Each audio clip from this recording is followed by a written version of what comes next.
And we're live. All right. Welcome, everybody. This is the Reality Czars podcast, and we're your hosts tonight, Nate and Tony. Hello.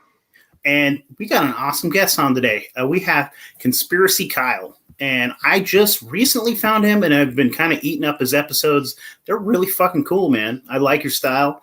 Why don't you tell everybody a little bit about yourself and where they can find you? Sure. So, like you said, thank you for inviting me. My name is Konspiracy Kyle. I've been doing a podcast for the past, I guess, almost a year and a half, 2 years now, called Conspiracy in the Force. You can find it on any podcasting platform. It's hosted by Spotify, so we'll see how that goes in the near future. But anyways, you can find it anywhere. Also on YouTube, on Rockfin as well. So I've been doing that, and really the premise of it is, as you can probably see from all this stuff in the background if you're watching on video, I'm a big Star Wars nerd, but I also like to talk about all the conspiracies, about all the stuff going on in our world that people don't like to talk about.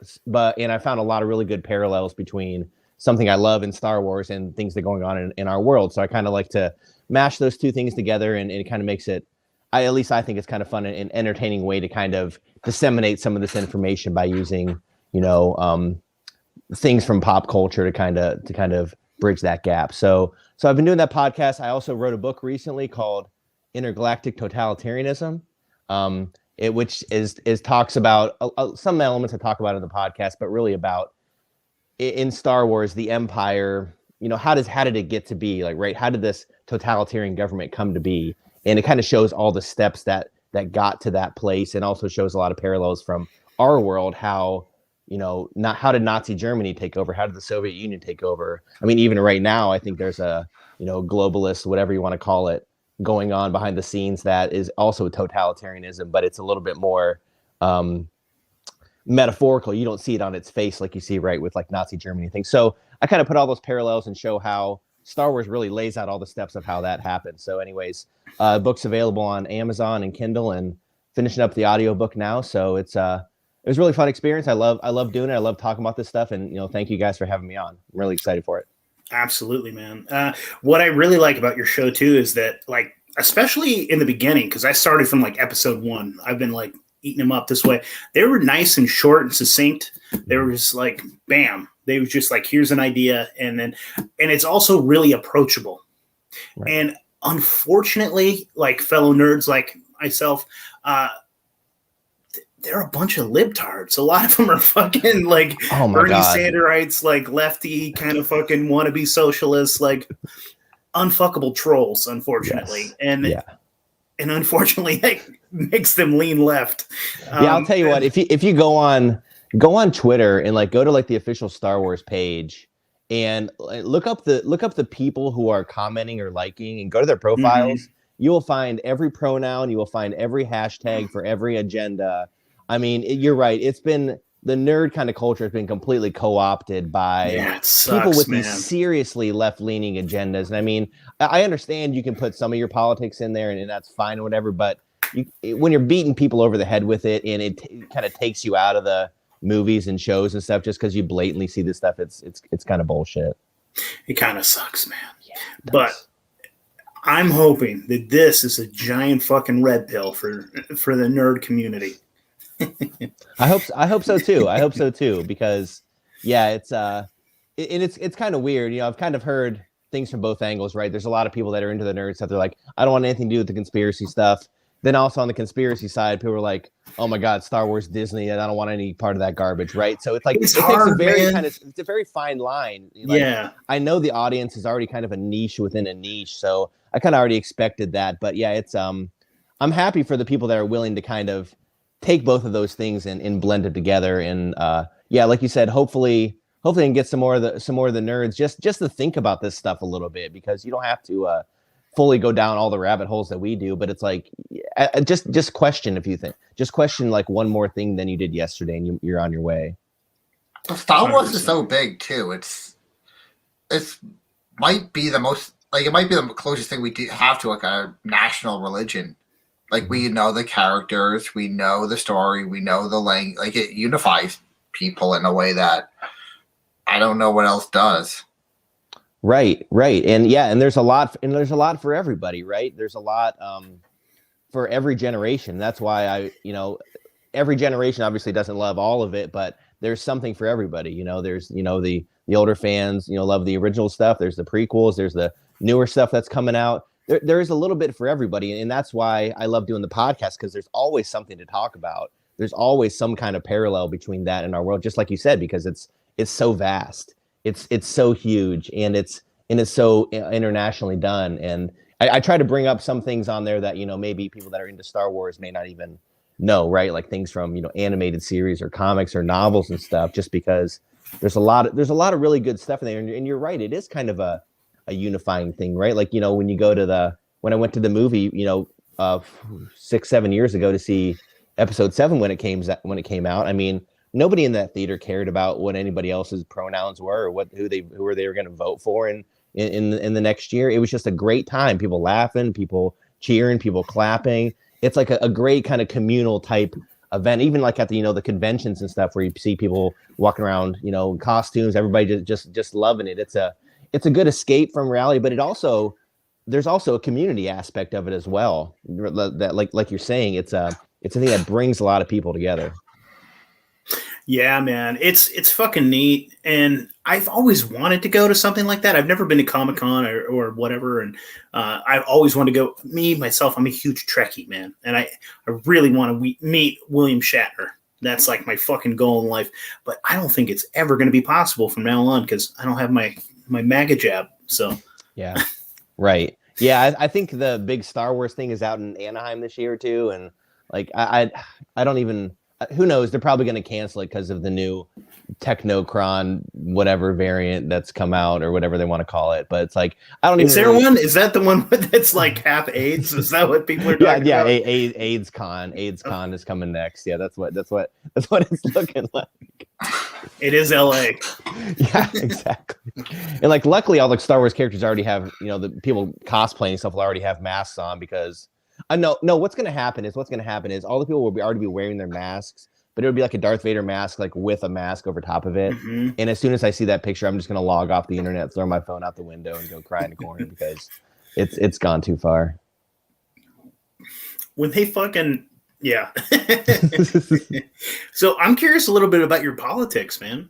Do you have like a political affiliation at all? Like, are you more of a conservative dude, more liberal dude? Are you a libertarian, or are you just kind of whatever? Like, what's your kind of philosophy? Sure. So, growing up here in Ohio, kind of in a, traditionally red state, right? It's always been very conservative, in the area I live in. My parents, grandparents have always had those kind of ideals. And I think, there's some merit to it, just like that. I think there's some merit to the liberal side as well.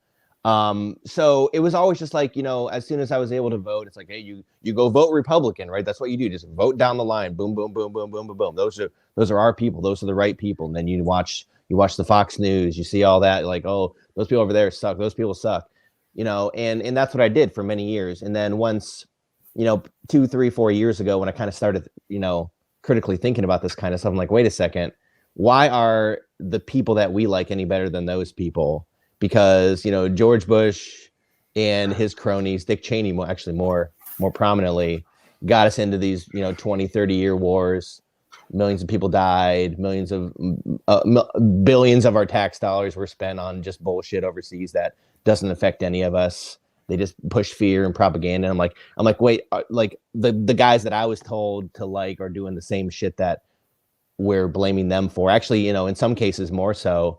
So I've kind of come to, I wouldn't say a libertarian mindset, but just that both sides are just kind of bullshit. And I don't even really want to play ball anymore. But it's a weird area, right? Because everything on social media, everything in your own personal life, like people want to have one side, or right? They want to cheerlead for this side or the other. So when you tell people that like you don't really agree with either of them, like, people's minds just kind of like implode. They're like, wait, that doesn't make any sense. Like, you don't want to vote. You don't want to do this. It's like, no, I don't trust any of them anymore. And, I was big into Trump, when he came out, like a lot of people.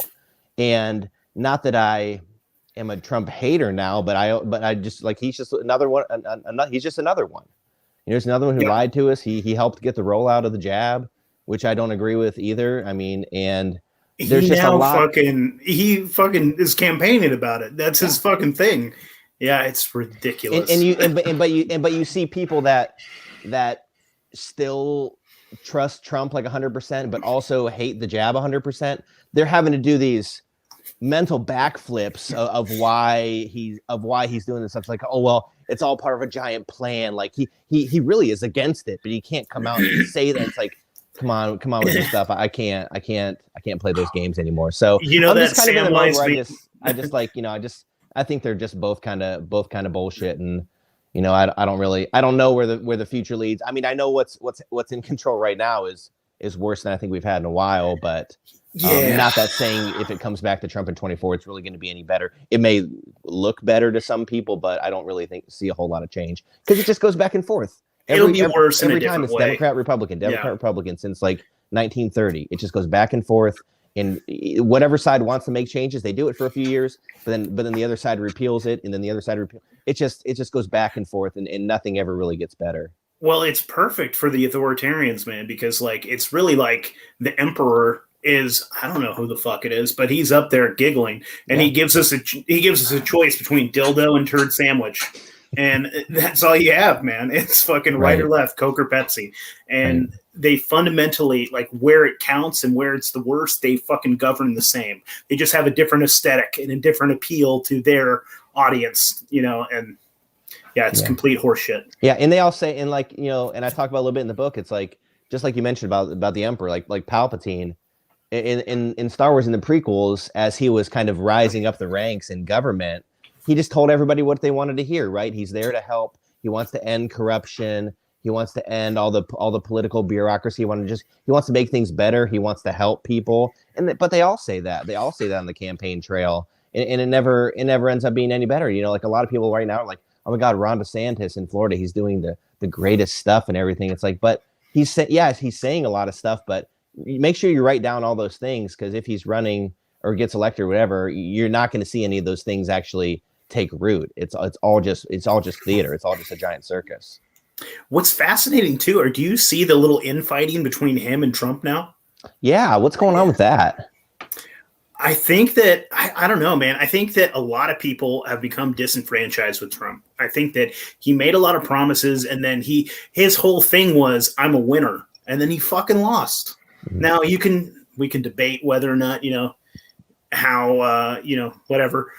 Did homie actually make 80 million votes? I don't know how many people, whatever, but he's a loser, and now he's still talking the same game, and he had 4 years and he didn't really accomplish much. He fucking sucks. And I think a lot of people are just kind of done with his bullshit. I think there's a very good chance that he's going to win, but only because you're going to compare him to the dead zombie that is.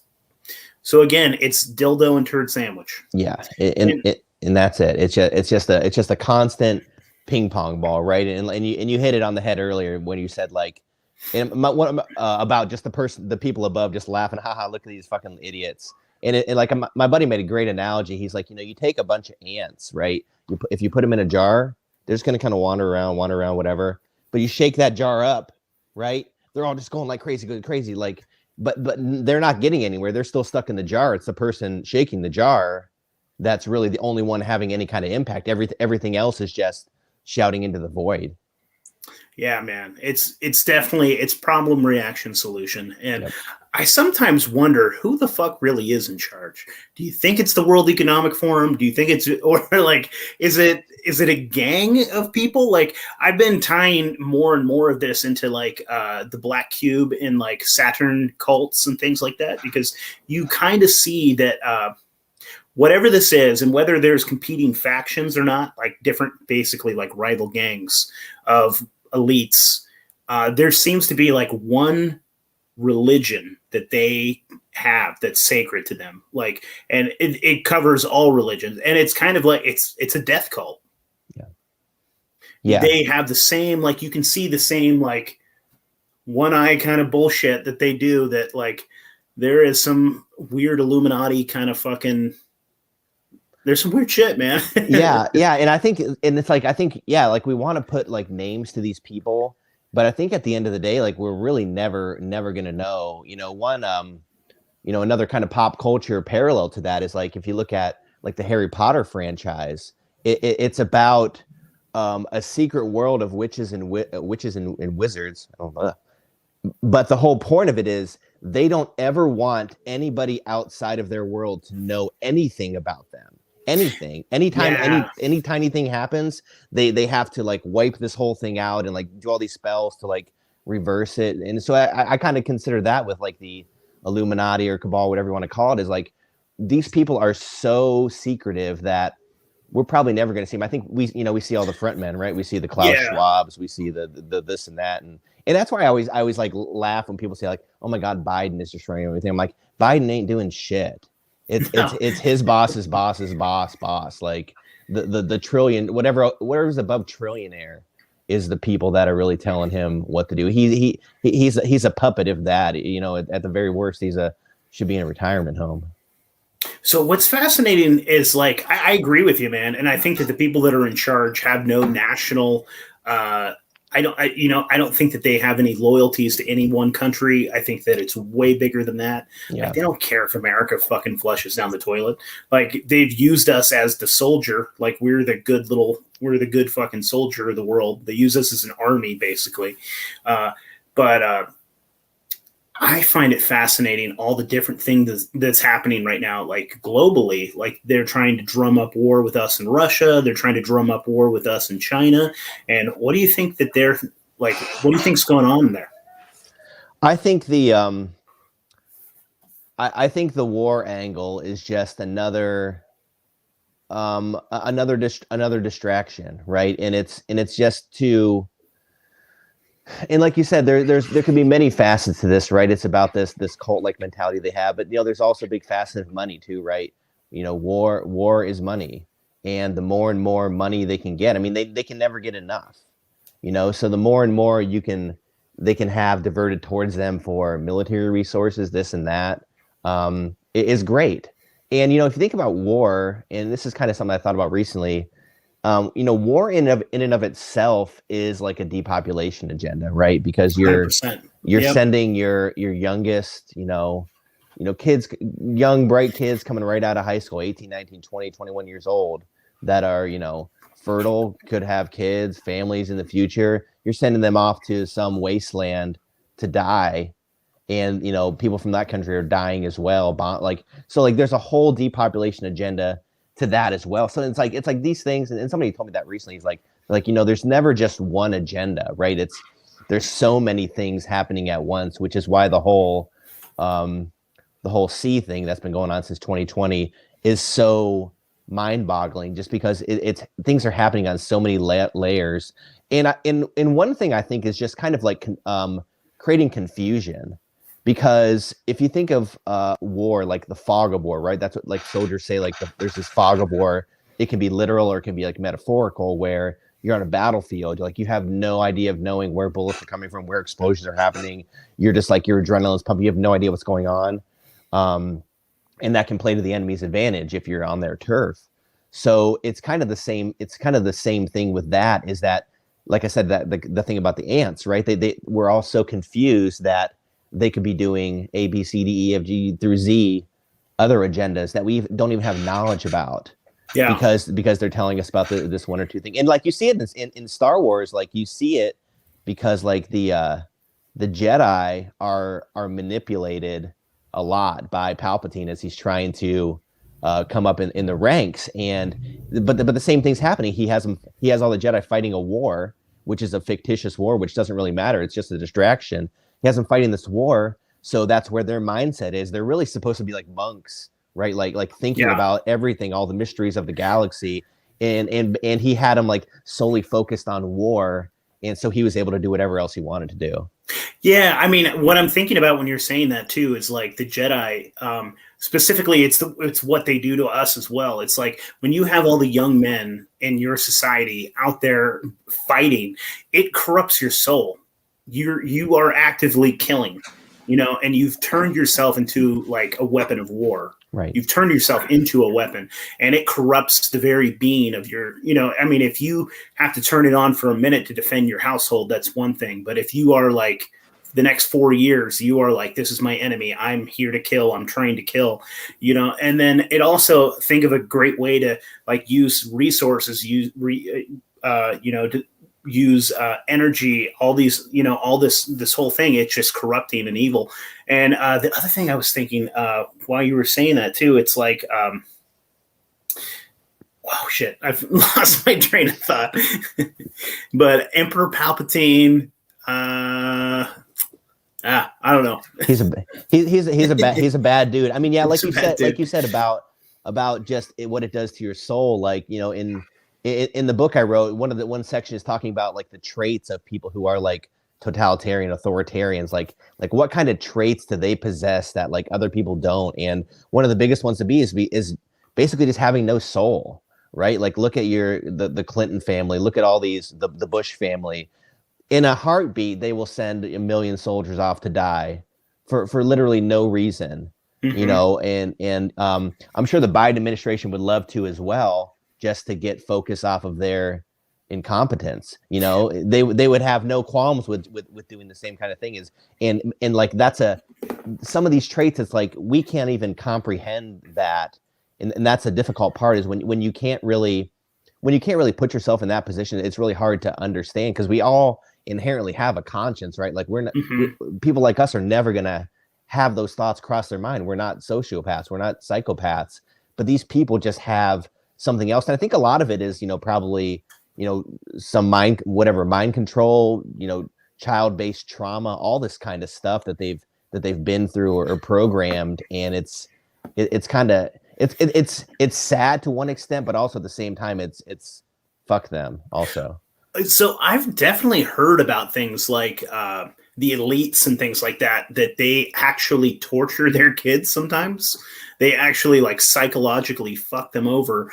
I mean, and you can think of like, I don't know how much you've studied about Rockefeller, but if you hear about his dad was like a snake oil salesman and like would routinely rip people off. Like, and then he would do things to like fuck with his kids. He would give them a loan and then demand the money back right away, or he would try to rip them off on purpose to see if they would catch on. And like he would do all these weird fucking things to get them like to basically not trust anyone, always try to fuck someone over, always try to get over on someone. And fuck, man, the Rockefellers it was great. I mean, yeah. If you have no morals and no scruples, it's the narcissist attitude, right? It's, like everybody should be bowing to you. You know what's best. You have no flaws.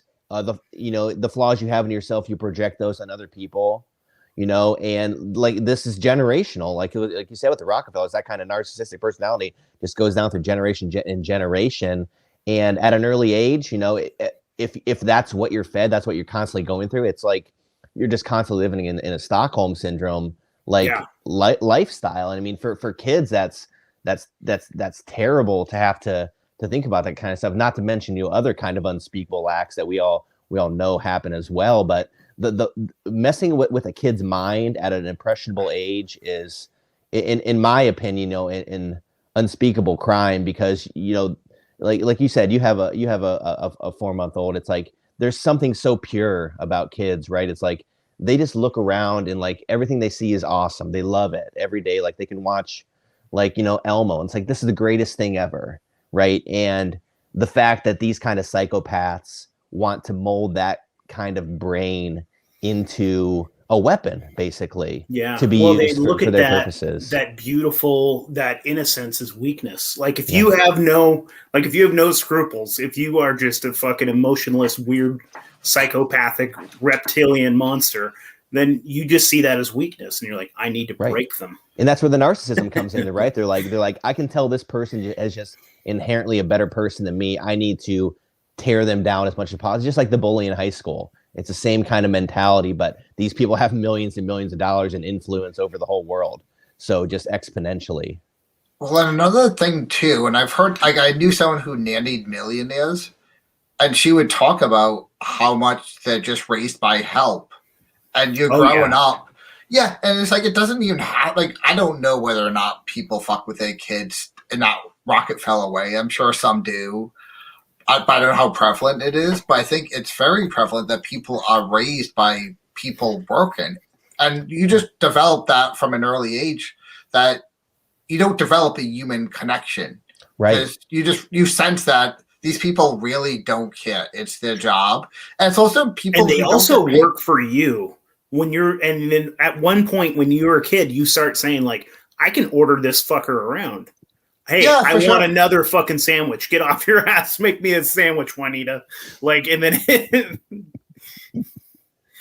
I don't know. And so I think that adds to the sociopathy. Yeah. Well, and to your point, it's like, you know, those kind of kids, it's kind of the other side of the coin, right? There's one side where it's like direct, you know, mental and emotional abuse so that, you know, certain things in their brain don't grow. But the other side, like you're talking about, is the apathetic, right? It's like, like not receiving anything at all from your parents, you know, that's just as harmful too as receiving, you know, the like direct like assault on you. Like having no relationship with your parents is also harmful as well. So it's like both of those can kind of get to the same point. And then they also, man, all of those elite, they send their kids off. They have those elite boarding schools where I don't know what the fuck they do to them, but that sounds awful. It sounds awful. I mean, shoot, if I could send my kids away for a month, I would. But you know, it's a scary proposition. It sounds great, but at the same time, it's like I don't think so. I don't think your wife would let you do that. I don't know. We're both kind of sick of them right now. So there's probably some weird bonds that happen there, though. Like you're 15 or whatever, and you just make these pacts with people, and you decide, like, hey, this is it. Like, we're in this together, and if you get to create, like, there's a power to that. I think that can be used for good and used for evil. I mean, I think I think you're onto something, Tony. I think that's probably where they start having the boys bond with each other. They have their little junior Illuminatis, man. They have their little junior skull and bone clubs and things like that in those places. Well, like you just break a taboo, like whatever it is. Like you break into a graveyard and you just do something where, like, if you get caught, you're fucked, right? Like there's just no excuse for it. Like you're gonna get in so much trouble.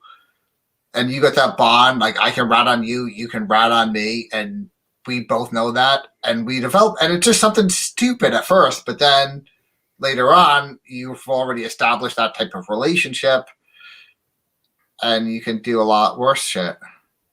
Yeah. I don't know what like step 10 is in Skull and Bones.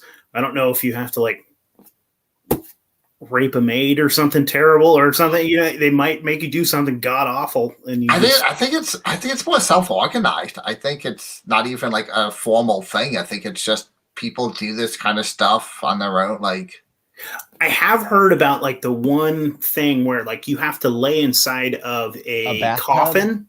Oh, I thought it was a coffin. Yeah, a coffin or bathtub or something. Yeah, naked. And then you have to confess all of your weird sexual. You have to tell them everything sexual you've ever done, ever. Every weird fantasy you've ever had. Like if you like jerked off thinking about your sister's toes or something, you have to fucking tell them, and then they hold that shit over your head. They have like a black book and write it all down. It's interesting.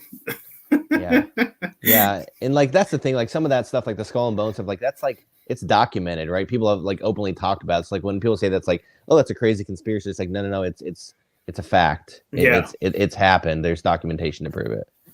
And, well, then we've had a president, and then we've had like secretaries of state, and like all kinds of crazy shit have all been Skull and Bones men. So yeah, you can call it a conspiracy theory all you want, but yeah, and they just all have it's just crazy how all these different individuals have the same, you know, the same mentality, the same mindset. That's the one thing that I'll never really understand is how that's possible. You know, you would think a few of them would break off and like, well, I'm not really into that kind of stuff anymore. But like we've been saying, I think if this is ingrained in you from a child, you know, like whether it's religion or politics or anything, like I said, it's like you grow up with this, and that's just what your thing is. And unless you unless you cognitively try to break out of that matrix, you never will. But a lot of these people will just keep going with the flow, just because that's what you're supposed to do. And if you don't, something bad's going to happen. I also think that those elite at that level, they're chosen from a young age, man. They you can find connections. Like you can look back and you can see where these people were groomed, where these people these elite bloodlines. Like fucking Obama was George Bush's cousin. Really? Yeah, they're fucking related. Like you can look this shit up, man, and you can see these weird fucking connections that they're just fucking bizarre. Like Harry and Meghan. They're cousins. Well, that's it's royalty. fucking That's weird, man. That's just they're British. The British royalty. That's not. Yeah, they've been inbred for generations now. But it's on purpose, man. I mean, they'll get a couple. They all look like shit. Dimwits. Yeah, they'll get a couple Ugmos. They'll get a couple. Ones that they have to keep in the closet and don't exist. But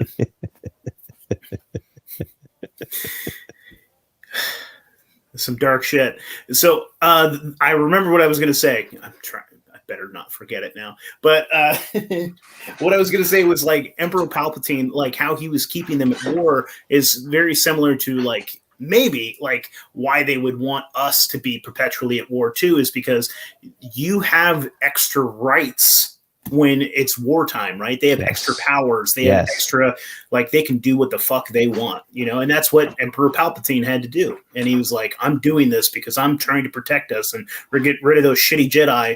And, and it's all about, safety, right? That's everything that's ever happening. What's going on for the past few years is all the same thing.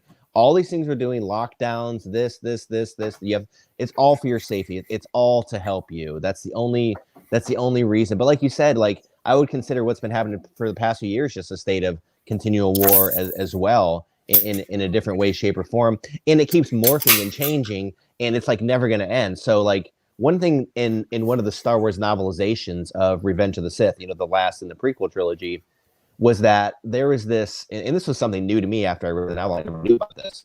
So as the war's going on, their media in the galaxy is called the HoloNet. So it's the HoloNet is just sends out the news to everybody in the galaxy, right?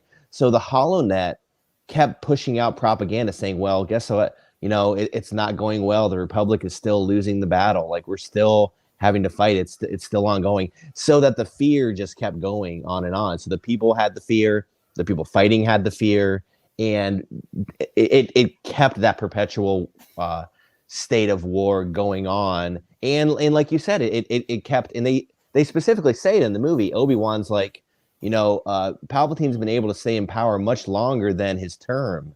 Don't you guys, think that's something weird about that? And it's all because of the war. They keep pushing this new variant, right? Now the AIDS, now this, they just keep finding new ways to perpetuate that.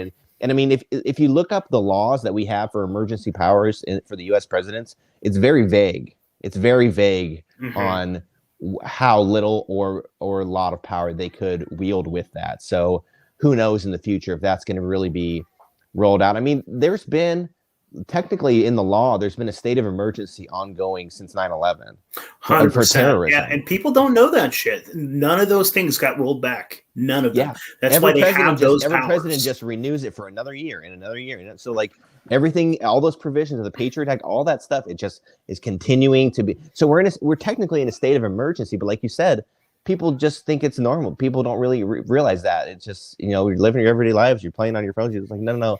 They have rights that they did not have before that they are wielding that you don't know about. Yeah. And they had probably been doing it before, but now that they're allowed to do it. Right. Yeah. Yeah. The whole emergency powers thing is crazy. And that's one of Hitler's things too. He was able to manipulate the laws of the Weimar Republic and in their constitution when he was coming up in his right. Hold on one second. Hello, am I still there? I can hear you, buddy. Yeah, I did lose you for just a second. Yeah, can you hear us? Kyle, can you hear us, buddy? Let's see. Well, hopefully he's gonna be able to fix that. No.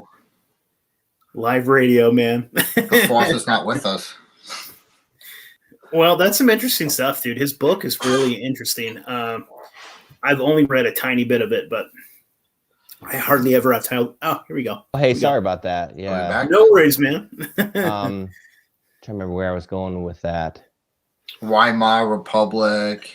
Yeah, he was able to manipulate the laws of that those emergency powers and basically just usurp the government and find his way through it. And then once he was in, the rules just didn't apply anymore, and he could just kind of have his way with everybody. Do you think that this is just a pattern that we fall into? I mean, because if this is presented in the Star Wars movie, like, I don't think they're political science junkies. I don't necessarily think that they have. I mean, some of them might, but I think a lot of it, like, how much of it do you think of it is just like people looking at history, and how much of it's just like people looking at archetypes? Yeah, I think that's a big part of it. I mean, I know Lucas was big into like World War II, just kind of on the warfare side, right? Because if you watch Star Wars, it's very like World War II dogfighting kind of stuff when you watch those movies. But yeah, I think a lot of people inherently know that these kind of things happen over and over in time. And the interesting thing is, Lucas as a West Coast guy, very liberal mindset. So, in his mind, when those prequel movies was coming out, as he was talking about this totalitarian government, in his mind, that was the Republicans right now. Mm-hmm. But really, like you said, it's an archetype. In his mind, he had a specific idea in mind for what that meant. But I can also talk about that. Well, but it's also about what's going on now. So it definitely laid out the groundwork for that, like you've seen throughout history. Yeah, for sure. And I mean, liberals have the stories that they tell themselves. They're the heroes in their story. They don't think that, and I get it. They think they are fighting for some form of freedom.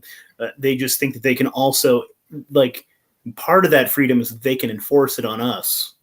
Right. Yeah. And I think they always have that mindset. Like, if it's a totalitarian government, it's always coming from the right.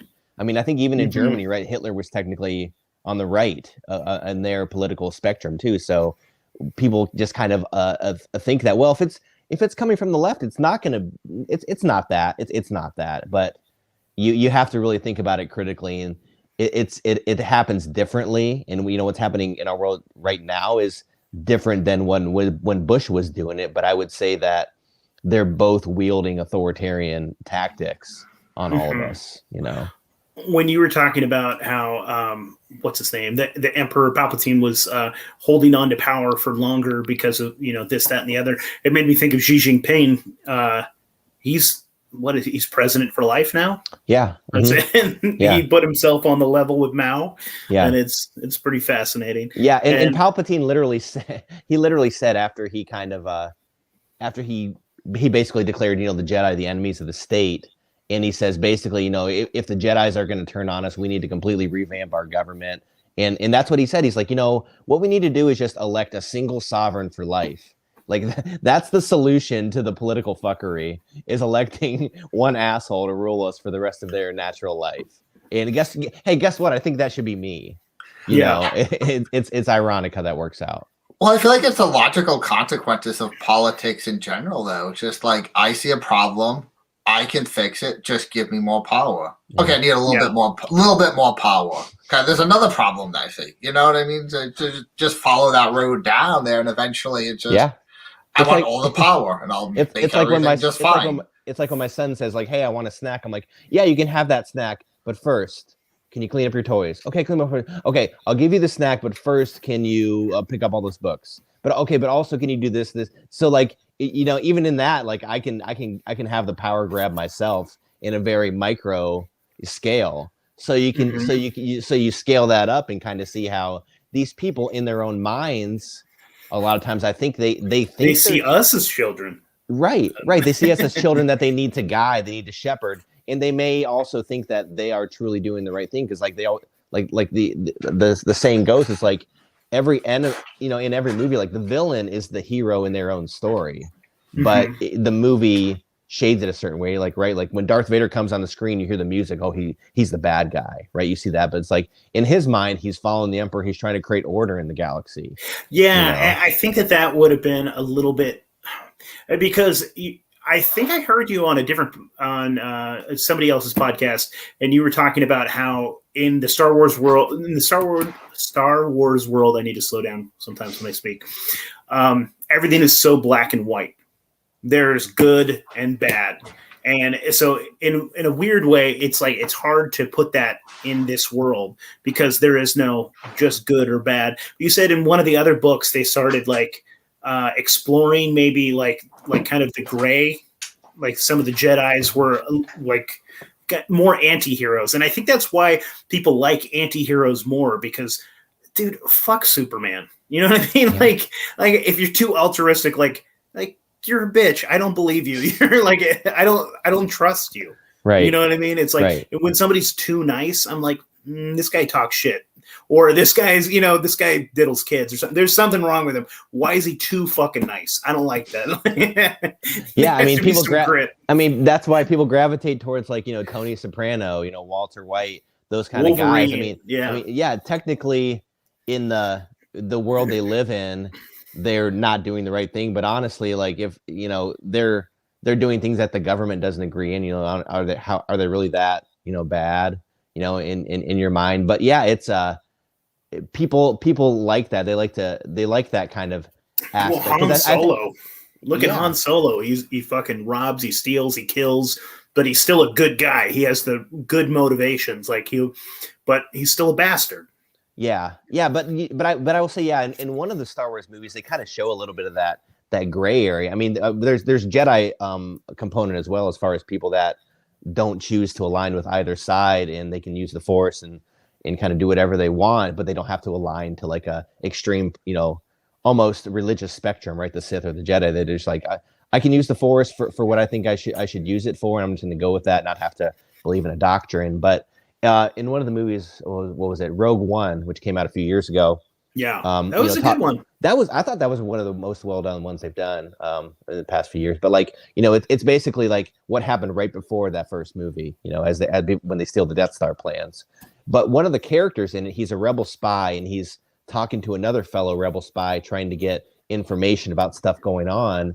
And they're cornered, and this guy he's talking to is like injured. And this guy's like, shoot, I'm not going to be able to get out with both of us. And he shoots and kills the other rebel spy. He shoots him dead in cold blood and runs off and leaves. So it's like you can see that even when you're on the right side, when you're technically on the right side, right, the rebellion is kind of pushing back against this evil empire. Sometimes people do terrible things to try to achieve what they want, like an altruistic motive. But in that, if you follow that through to conclusion, does that make you just as bad as them? In the future, if you continually have that kind of, bloodless mentality, do you just kind of flip the totalitarianism over to the other side? I don't know. It's just kind of a hypothetical, which I kind of that moment in the film kind of got me to think about that. It's like, well, if you're doing the right thing, but you're also doing evil things, does that make you right? And it's kind of just a, hypothetical question out there. People will, they'll accuse you of utopian thinking if you think that you're just going to be, you can't. Sometimes you are going to, but then if you go down that fucking road, you'll start making some excuses for some shitty behavior. Yeah. That's a fascinating thing to think about. I don't know. And that's one thing, like every authoritarian uses that as their argument. You know? And like, were you guys into a Breaking Bad series? I watched the entire thing. It was great. Yeah. And he starts out the series like with a great motivation. Like, right, he's like, he's gonna have cancer. I'm gonna die. I need to find some creative way to make money for my family. So when I'm dead, they'll have all this money. They can do whatever they want. But then, by the end of the series, he tells his wife, he's like, I didn't do this for you. I did this for me. Basically, like my ego got ahead of it, and his family hated him at the end. So it's like he had this altruistic motive, but in the end, he died alone, like in a meth lab. Dude, that was so fascinating. I loved that fucking show, and you try to think back, like where he went too far. It's like, was it when he first killed those couple drug dealers? You remember where he had that guy like hooked up to the thing, and he had to murder him in his basement, right? And so that was the first big one. And then obviously the line that went too far is when he killed Jesse's girlfriend, or let her die. Flipped her on her back. Yeah. Oh my God. Just let her choke out. That was brutal. But yeah, it's like a tiptoe, right? Just like that's what I loved about the series is like, I also really love The Sopranos, but like there wasn't as much character progression in that. Like with Tony Soprano, like he is what he is, right? Like, whereas Walter White, like he was like this, and then like he became something completely different than what you saw in episode 1, and they masterfully did, like you said, like what was it along the way? It's like a million tiny little things along the way that just slowly chugged away. Then it's just like, if you kind of look at a graph, right, like it just kind of exponentially at a certain point just like skyrockets. And then he's the meth dealer, he's shaking people down, he's just completely not that meat chemistry teacher anymore. He's like threatening people, killing people. It's wild, but I think the character progression was really, really well done in that slow, gradual manner, which a lot of people, nowadays it's probably hard for people to watch that kind of stuff if you're not binging it, because it's like you said, it's just that slow little, just adding blocks on top of each other. People want it all now, but that show, you have to kind of sit with it a little bit. There are some slower episodes, but you kind of have to just like sit with the whole thing and just like go through it. It's great. Dude, I honestly, I had to start it probably 4 times before I got into it, because I had so many friends telling me to watch it, and I'd watch 3 episodes, and I'd be like, nah, fuck this, and then I'd do it again, then I'd do it again, and then finally, I don't know where it hooked me, but it did. Somewhere in like season 2 or 3 for me, I was just like, holy shit, like the episode ended, like just keep it going. It's 3 a.m. I got to get up in 3 hours, but just got to keep this going here. I cannot stop. This would make a great podcast series. I bet somebody has. There's got to be a Breaking Bad series. Yeah. Oh yeah. But we were talking a little bit online about Star Trek.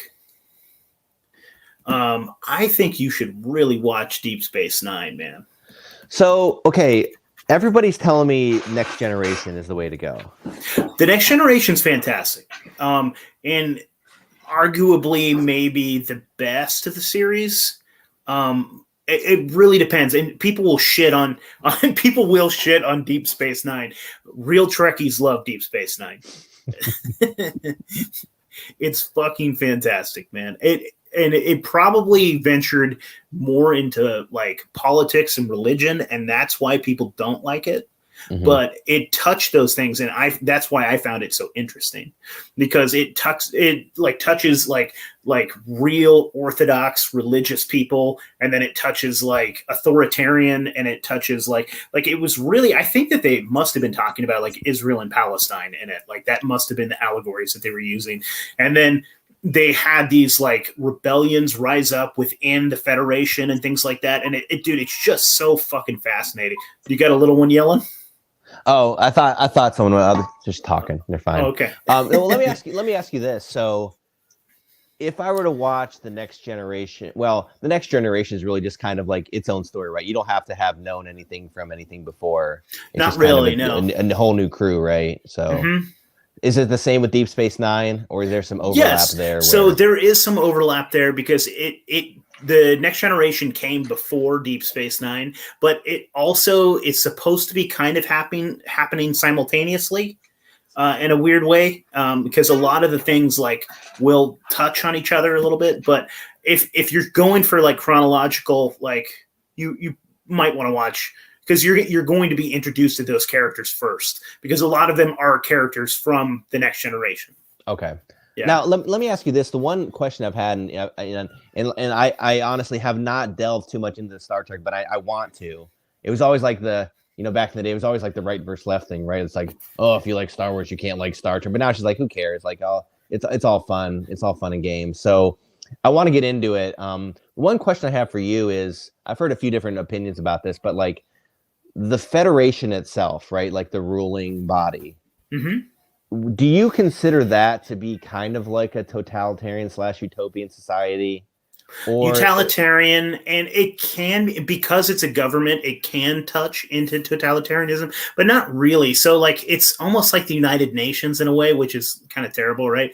Like it's like it's like the fucking United Nations basically. Okay. So there'll be like, in this universe, there's like 10,000 fucking planets, right?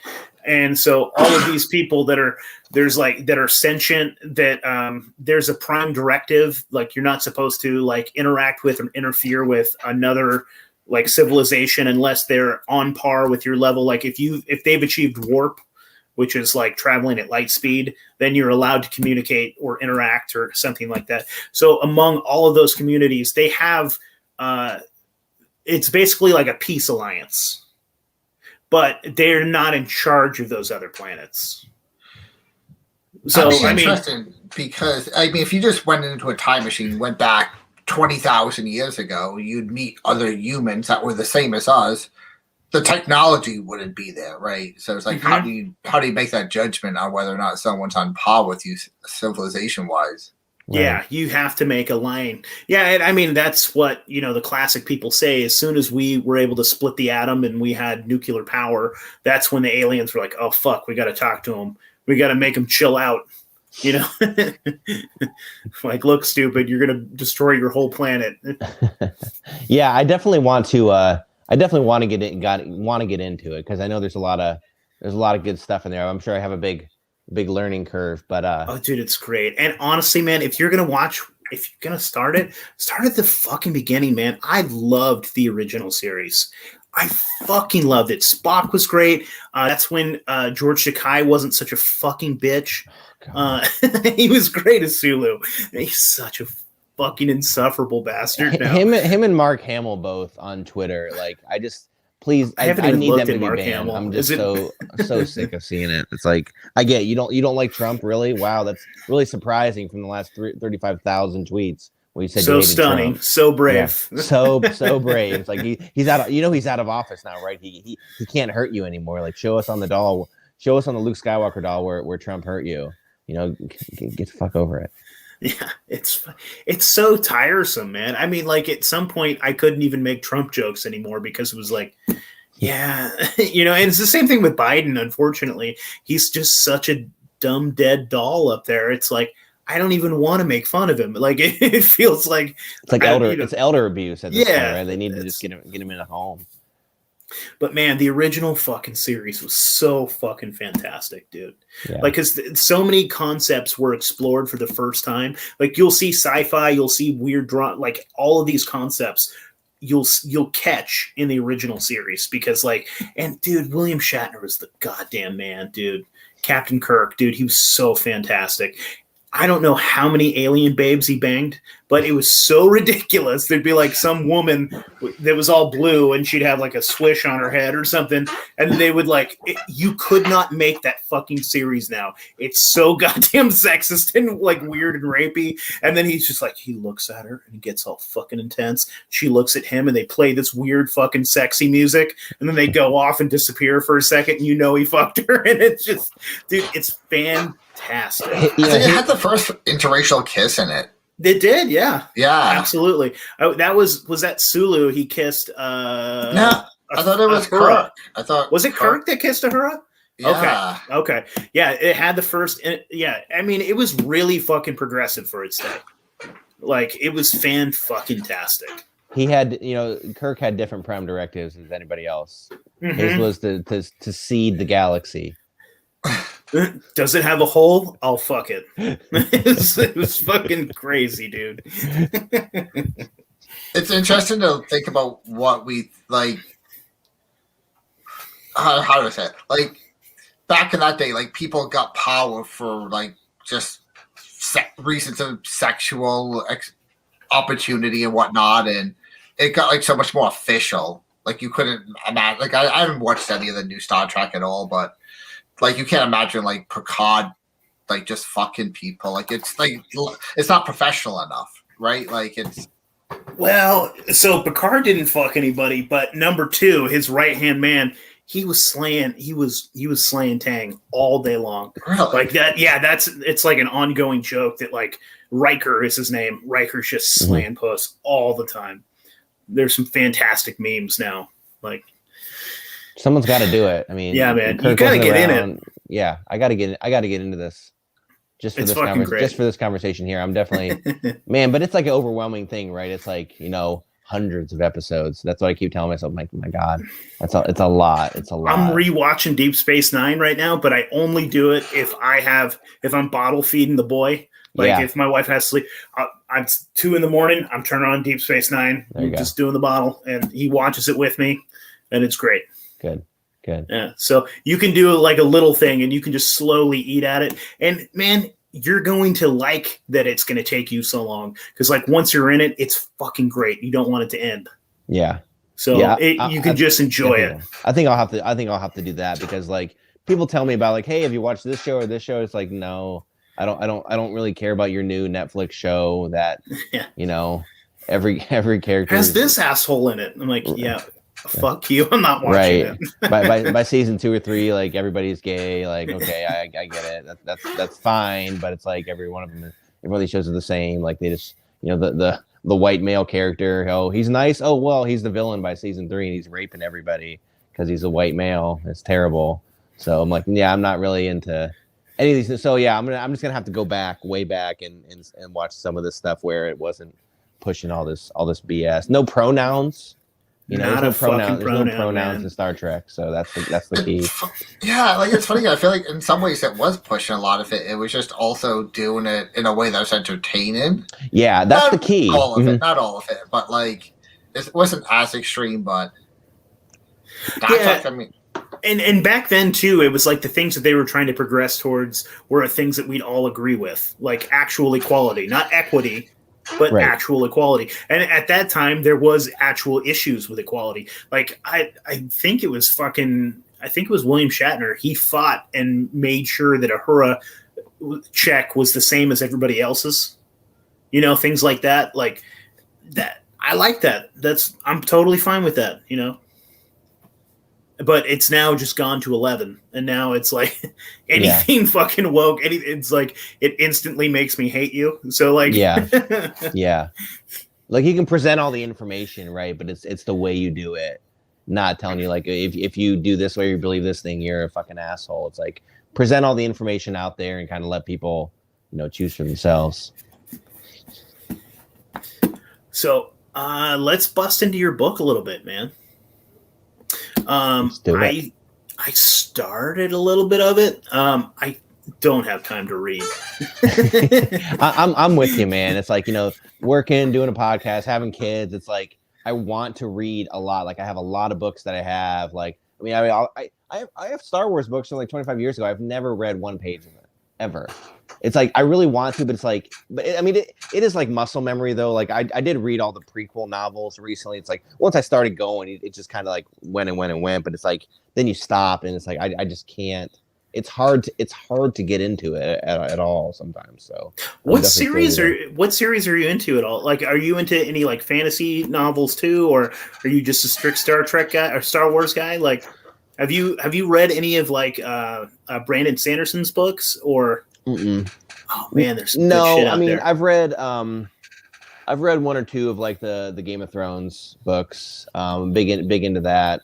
All the Harry Potter kind of stuff. So all the kind of major kind of franchise stuff I've been into. But other than that, not too much. And they're just like they're rolling out Star Wars like shows now like every other month. So it's like that's been keeping me pretty busy. That's interesting. I read all of the fucking Game of Thrones books, but I haven't like checked in the last 6 years, so I don't know if there's a new one. I kind of think that like George R.R. Martin's not gonna fucking finish. He's just. I don't think. Yeah, there's. Yeah, I don't think so either. I think he kind of let them. Were you guys into it? All the series. Did you watch any of the series, Tony? Did you watch Game of Thrones? Very little. I watched the whole fucking thing. Like I we can give spoilers at this point. At a certain point, like you could tell like where like the book material stopped, and like the showrunners were just kind of freestyling it just because it was so off the wall and like did not have as a lot of connective tissue to the rest of the story. And I think George R. R. Martin, I think he must have just, I think he just got, in my opinion, I think he just got pissed and like, okay, I'm not going to write any more material for you guys. Like, I just want to see you guys fail, basically. I kind of feel like that's how he felt. I mean, and he's also like old and fat and just like, I like to think he's drunk and jolly and just eats cake all the time. Looks like it. Yeah, it's way fucking better if that's true. Did you hear about, did you hear the interview where he talked about what Game of Thrones is really about? No, I know that I'd heard somewhere him saying that like it's tied to actual like European old wars and different things like that. Like he wrote from history. He took like a history book and kind of just like plagiarized it. Yeah, mashed it together. And, like different countries are supposed to be like different countries and different. But no, tell me. So that's the one piece of it, and that's I like that piece. I like that going back into history and patching that all together. What he came out and said, he said basically, Game of Thrones is a proxy for climate change. Okay. What the fuck? And like it makes sense. Okay. If you follow, I don't agree with it. I think that the whole thing is bullshit. But if you think about it, right, it's people fighting. There's this, the seven, kingdoms, whatever. They just keep fighting and fighting and fighting and fighting. Meanwhile, up in the north, there's this army of dead that are just slowly going to come down and kill all of us. Yeah. And that's the climate. The climate is slowly killing us while we're fighting about this and that. It's like, fuck you. Like, I wish he wouldn't have ever said that, because now that's all I can think about now. Like, just, I like things ambiguous. Like, that's the one thing I like about, like, Star Wars. Like, things can be ambiguous. I don't need every director coming out and telling me, well, this is really what I meant. It's this. It's like, you should let people interpret for themselves what they got out of it. Like one of my favorite films ever, I don't know if you guys have seen it, called Donnie Darko, from like 20 years ago. I haven't seen that in a fucking while, but it's like there's so many different hypotheses and theories about like what it means, like what the story's about, what the ending is. Like, and the director has never come out and said anything about what he meant for it to be, which I think is fascinating and amazing, because and I think like the end of the Sopranos series too, right, where the show just like fades to black and you don't know what happens. Like, they leave it up for you to talk about and to interpret it in your own way and have conversations with people about, not just telling me like, this is about climate change. Now you know. It's like no one would have guessed. No one would have put that together. No. Not one person. I mean, I think there's a lot of racists that were saying it's the Mexicans coming. I mean, okay, but that makes more sense. Yeah, except from coming from the south. No one is saying that. Yeah, they're not coming no from one the is south, saying climate north. They'll never figure out what we're trying to do here. But it's like, I would use that analogy and say it's like, like the elites or whatever, right? Same kind of thing. Like, we're all fighting about this, and slowly they're gonna kill us all. You could put that in there as well, but the fact he had to say that, and like it makes sense if you kind of start piecing it together. It's like the ice wall and this and that, and who knows? I don't know. Was he talking about a flat Earth thing with the ice wall? I don't know, but just it's like, God, let people interpret it. Well, I'm thinking about Donnie Darko, man. That was like almost like the original creepypasta. Like all these like young kids online trying to fucking tell you, and like that was like every young kid's like going through a creepy like goth phase. Yeah, you wear the skeleton shirt and have like the black slick down hair. Yeah. Fucking Donnie Darko, man. It's good. Yeah, it's wild. It's wild. It's like a really original. Yeah. I watched too much Requiem for a Dream, so I was like, I'm gonna do drugs. Oh my god. That's one that'll. It's a fucking dark movie, man. I tried to drink a few beers and watch that one time. I'm stone cold sober. This is scared the alcohol. Ass to ass. Fuck, man. Like, I am so utterly depressed right now because of that movie. For sure. I took the opposite. I was like, this is awesome. I want to try meth. That's kind of the same approach when I watched that Super Size Me documentary, right, about how bad McDonald's was. I'm like, I paused it and went and got a bunch of double cheeseburgers during the middle of it and came back and finished the rest of it. I'm like, I'm freaking hungry. I'm starving now. Like, this is not working out. Make it look good. Kind of was a McDonald's commercial. It was a giant. Kinda. Yeah, pretty much. They took away the supersize, man. That was After lame. that, was it after Yeah. that documentary came out? After that documentary, there's no more supersize me. I feel like the large is like larger though. I feel like a small. Yeah, they didn't actually like change anything. They just took the name away. They're like, we'll still give you diabetes. Don't worry. Just Well, this it's is bad also a PR. useless documentary. Like, no one was under the impression that McDonald's wouldn't do that to you. Yeah. Like, it's like, okay. What asshole is gonna eat McDonald's every meal, every single fucking day for a month? There was I that think they're one gonna be guy okay. in it who, like, did that, though. Yeah, that was the fucking he's an asshole.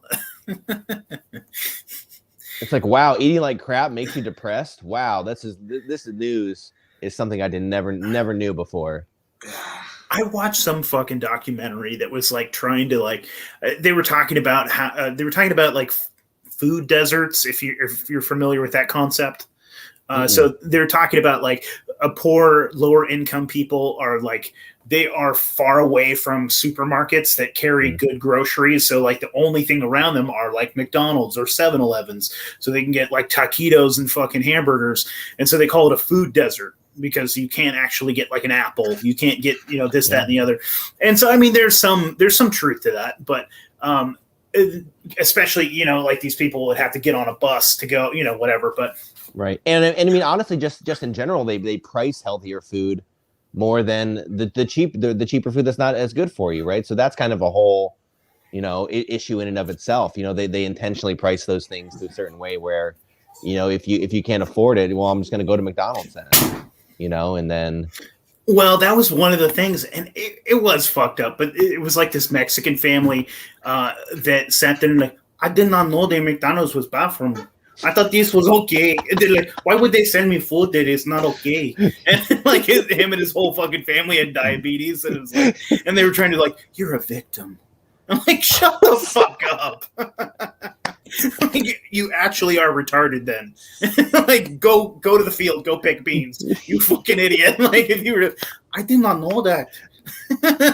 This is so fucking retarded. This clown in red shoes gave me diabetes. I didn't want it. I didn't want it. I'm a victim.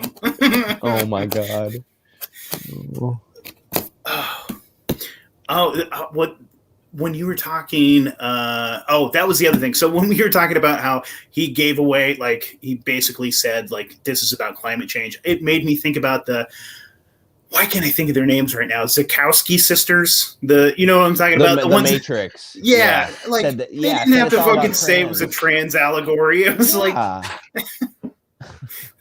never would have thought that once in my life. Well, they say that now, like, too. They didn't say that at the time. They didn't say it at the time. You're right. They came out like 10 years later, and they were like, the whole thing, after they had both transitioned, this is a trans allegory. Which is interesting, yeah. Yeah. And maybe it was, I guess. Well, I guess he said the red pill was an estrogen pill. It's it. So, okay, and I get like where they could have got that from that. It's like, okay, but everything else kind of seems like it has nothing to do with transition. Well, and I've been noticing this too.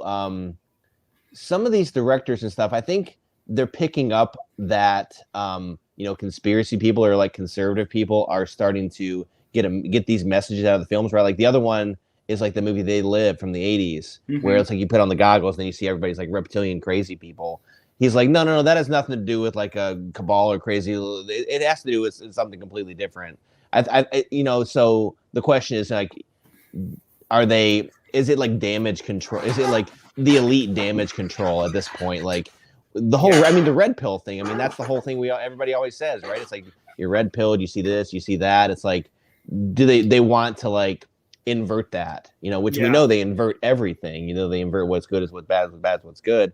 So are they intentionally inverting that, or is it just coincidental that they said it was about it was really about this, and maybe that's true, but I think I've seen enough of these examples of them realizing that people are using the messages in their movies to a way that they don't agree with, and maybe trying to flip the script on them. I don't know.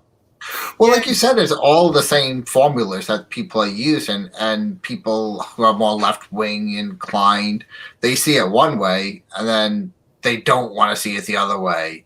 But it's the same tactics that are being used. There's nothing original about it. Right.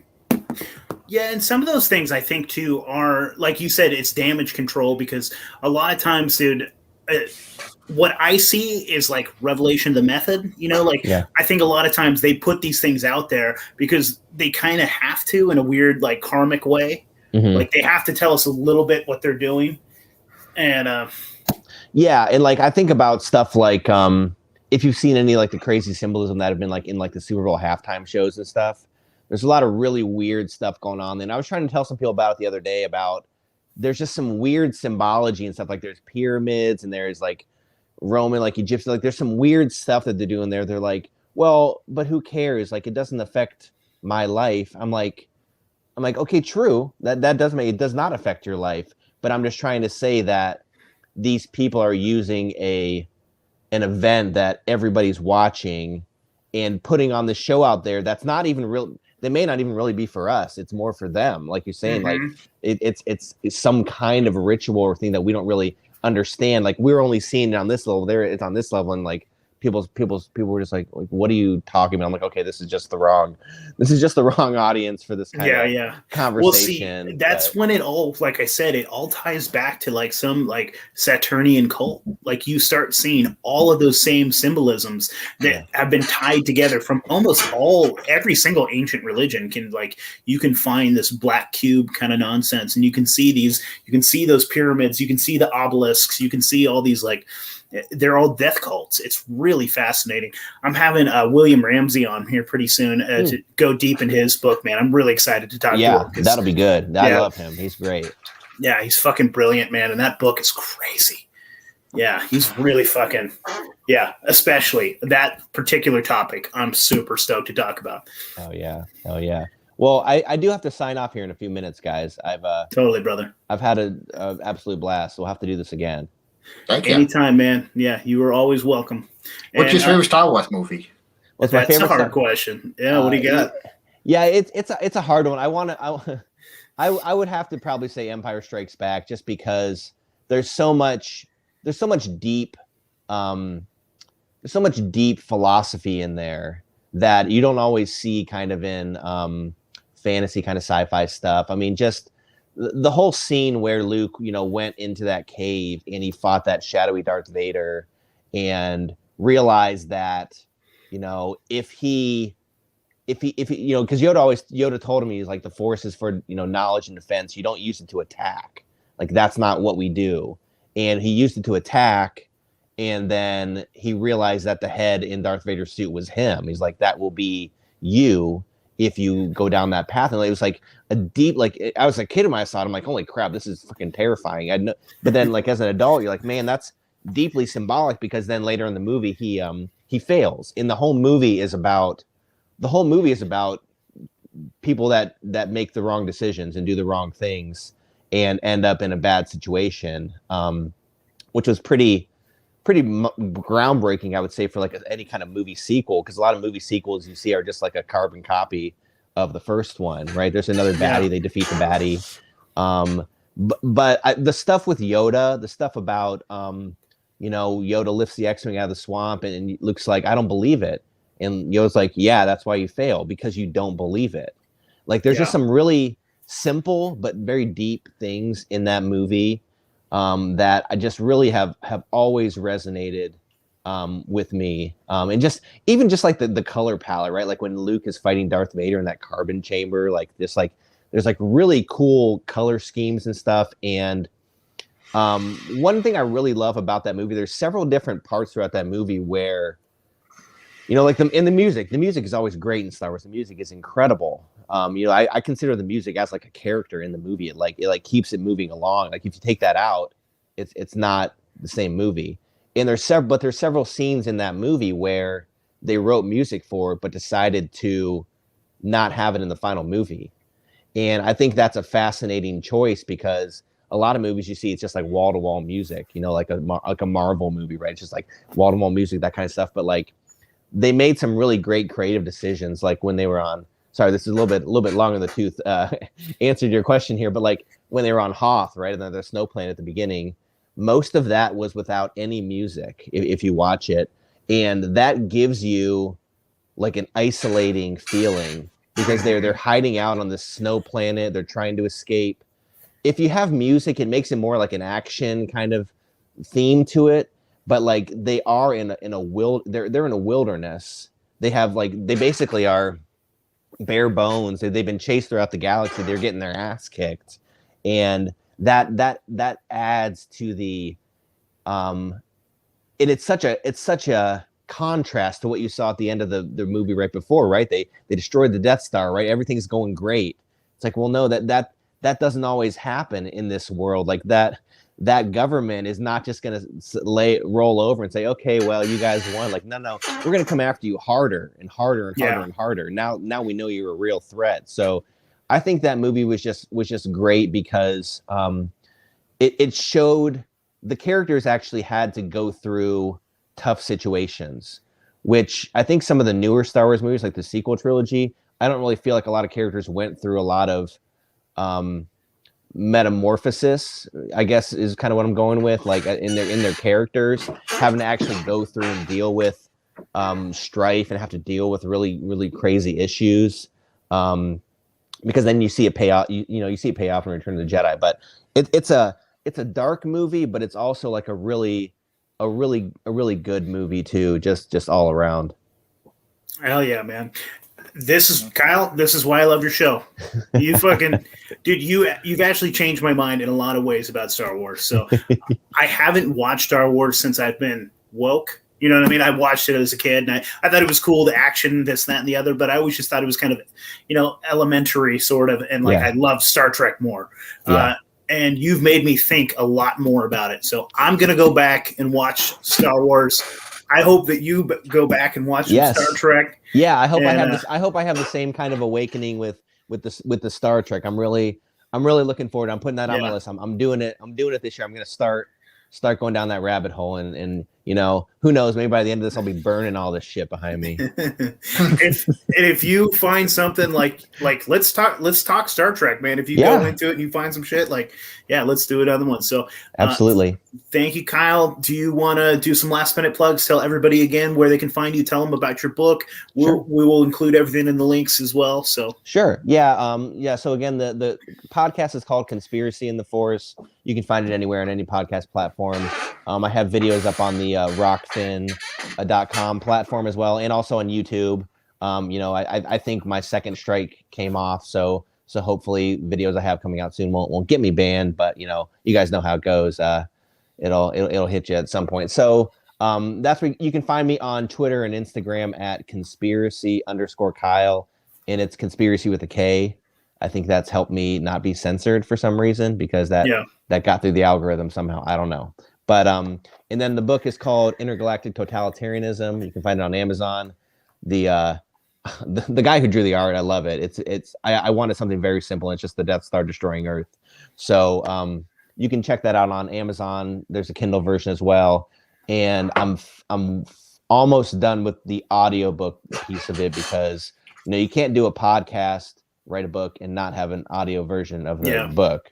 So I'm almost done with it now. It's going to be, I think it's going to be really, I'm tooting my own horn, I guess, but it's really going to be good. It's more than just, I add a lot of like sound effects and music and stuff in it, kind of just like you mentioned about like the episodes I do, just a little bit of musical interludes from here to there, just kind of break up the monotony of it, because I listen to my own voice and I fall asleep sometimes. So I have to add a little bit of color to it. So that'll be out soon.